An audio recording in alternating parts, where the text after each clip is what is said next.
السلام عليكم ورحمة الله تعالى وبركاته. الحمد لله وحده، والصلاة والسلام على من لا نبي بعد. أما بعد، فأعوذ بالله من الشيطان الرجيم.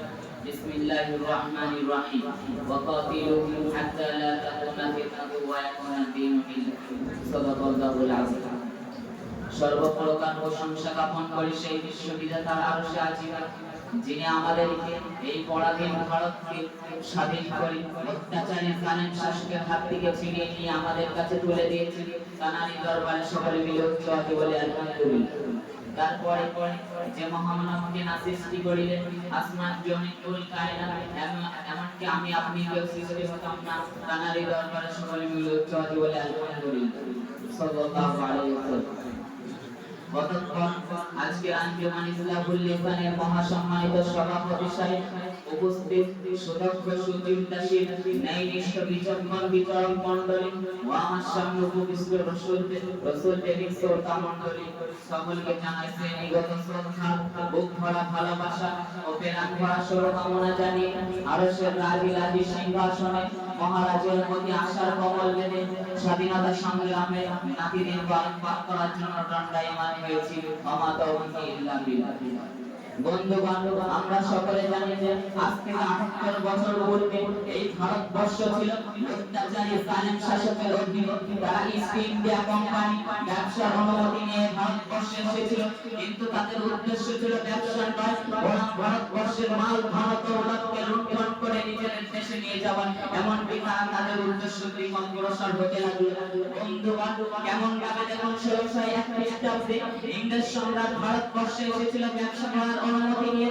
সেই সময় ভারতবর্ষের বাদশা ছিল সম্রাট জাহাঙ্গীর। বাদশা তাদের মনোভাব না বুঝতে পেরে তাদেরকে ব্যবসা করার অনুমতি দিয়েছিলেন এবং তাদের প্রতি ধারণা রেখে ৫০০ বর্গমিটার করে এখন ইংরেজদের হুকুমে ন্যস্ত করেছিলেন। কিন্তু তারা ছিল বেঈমান, বিশ্বাসঘাতক, বিমুখানা। বাদশারা জানতেন না, এমনকি তারা ভারতবর্ষের মানুষদের প্রতি অত্যাচার, অবিচার, জুলুম, নির্যাতন শুরু করে দিয়েছিল। এমনকি তারা চাষিদেরকে নির্যাতন করতে বাধ্য করলো এবং প্রতি তার পিছু আড়াই করে গর্ভসাথে সেই চ্যালেঞ্জের মোকাবেলা করতে এগিয়ে আসে। যেখানে ছিলেন শাহুলি মোল্লা মুহাদ্দিস দেহলভী রাহমাতুল্লাহ আলাইহি, শাহ আব্দুল আজিজ রাহমাতুল্লাহ আলাইহি, হুসাইন আহমদ মাদানী রাহমাতুল্লাহ আলাইহি, হাজার আলেম ওলামারা ফাঁসির দড়িতে ঝুলিয়ে তাদের বুকগুলোকে বন্দুকের গুলি দ্বারা ছাঁচড়া করে মারেছিল এবং তারা এটা ঘোষণা করে দিয়েছিল যে যে সমস্ত মুসলমানদের মাথায় আছে টুপি, উনুনে আছে লম্বা জামা এবং মুখে আছে দাড়ি, তাদেরকে ফাঁসির দড়িতে ঝুলিয়ে তার এক সপ্তাহের মধ্যে ইংরেজ প্রশাসক ২ লক্ষ মুসলমানদেরকে ফাঁসির দড়িতে ঝুলিয়েছিল। তার মধ্যে প্রায় ৫,০০০ ছিল আলেম ওলামা।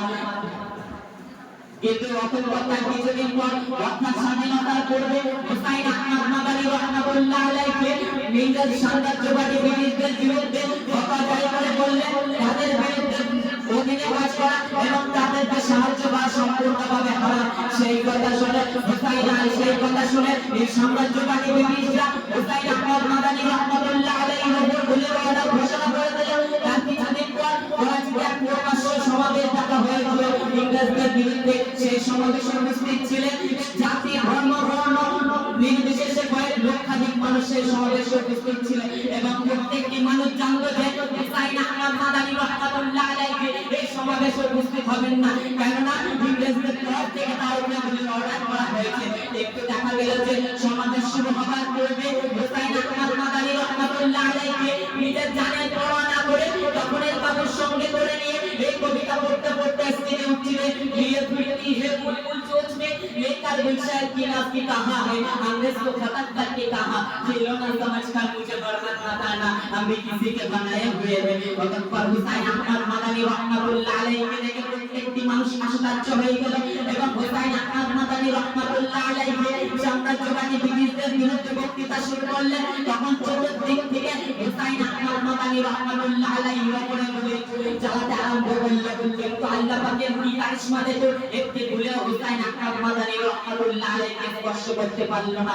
সুবহানাল্লাহি ওয়া বিহামদিহি। কিন্তু বড়ই পরিতাপের বিষয় হলো যে যারা এই ভারতবর্ষকে স্বাধীন করার জন্য নিজের বুকের দরজা জওয়ানকে ঢেলে দিয়ে এই ভারতবর্ষের মাটিকে রক্তাক্ত করেছিল, আজ যদি এই ভারতবর্ষের মাটিতে মিলানো হয় তাহলে তাদের রক্তগুলো টপকে টপকে পড়বে, কিন্তু বর্তমান ইতিহাসের পাতায় তাদের নাম বিদ্যমান নেই। তাই আমি ওই সমস্ত ঐতিহাসিক বিকৃতকারীদেরকে ব্যক্তহীন ভাষায় জানাতে চাই, তারা যত এই সত্য ইতিহাসকে চেপে রাখতে চান না কেন কোনোদিনও পারবে না। কেননা বিশ্বনবী হুজুর পাক সাল্লাল্লাহু আলাইহি ওয়াসাল্লাম এখান থেকে প্রায় 1500 বছর পূর্বে বিশ্বনবী হুজুর পাক সাল্লাল্লাহু আলাইহি ওয়াসাল্লাম বললেন, আল হাক্কু নূরুন ওয়াল কুফরু বাতিলুন বাতিলুন বাতিলুন ওয়াল কুফরু যুলমা, অর্থাৎ সত্য হলো উজ্জ্বল দিবালোকের ন্যায় আর মিথ্যা হলো অন্ধকার নিমাঝির ন্যায়। তাই যতই আপনারা সত্য ইতিহাসকে ঢেকে রাখতে চান না কেন কোনো মানুষ কোনোদিনও পারবেন না।